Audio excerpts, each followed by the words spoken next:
Bibliothérapie et littérature classique, un voyage avec David Copperfield. Alors, pourquoi lire David Copperfield de Charles Dickens dans une démarche de bibliothérapie? Eh bien, ce roman, publié en 1849, aborde des thèmes intemporels.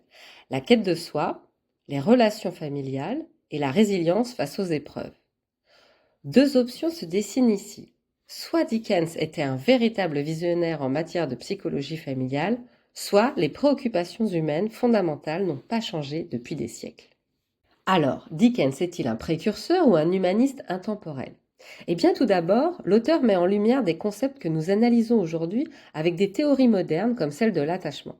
Par exemple, les épreuves de David enfant, confronté à la perte parentale et à des figures oppressives comme celle de son beau-père, illustrent bien des dynamiques familiales dysfonctionnelles. Dickens souligne aussi l'impact de ces traumatismes précoces sur la vie d'un enfant, des notions que nous relions actuellement à la parentalité et à la parentification. Mais ce n'est pas tout. En explorant des émotions universelles comme l'amour, la trahison ou le besoin d'appartenance, il nous rappelle que, peu importe l'époque, nous sommes tous confrontés aux mêmes grandes questions: comment donner un sens à notre vie et comment surmonter les épreuves. L'autre particularité très maligne du livre, c'est une narration à la première personne. Elle permet à l'auteur tous les jugements, alternant entre une vision candide, quand c'est le David enfant qui nous partage son vécu, et un regard critique, quand c'est le David adulte qui raconte et commente.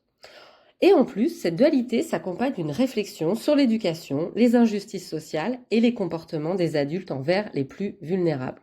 En bibliothérapie, cette dualité est précieuse.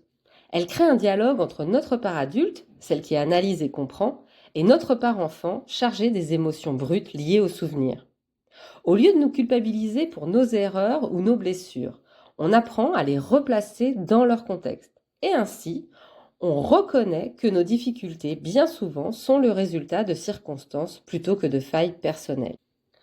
Enfin, ce roman, comme toute grande œuvre classique, nous offre un miroir dans lequel réfléchir. Avec un ton oscillant entre tragédie et comédie, Dickens critique les systèmes éducatifs et familiaux de son époque tout en mettant en avant l'importance de la bienveillance. Et c'est là toute la force de son écriture. Entre rire, larmes et moments de réflexion, il parvient à toucher cette corde sensible en nous. David Copperfield, avec ses blessures, ses doutes et ses triomphes, devient un modèle de résilience. Il nous montre qu'il est possible de guérir, d'avancer et de construire une identité forte malgré les épreuves du passé.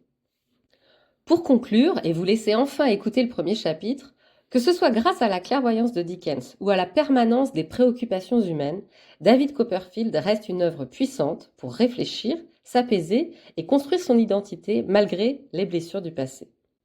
Sa lecture, dans une démarche de bibliothérapie, devient un outil de guérison par procuration.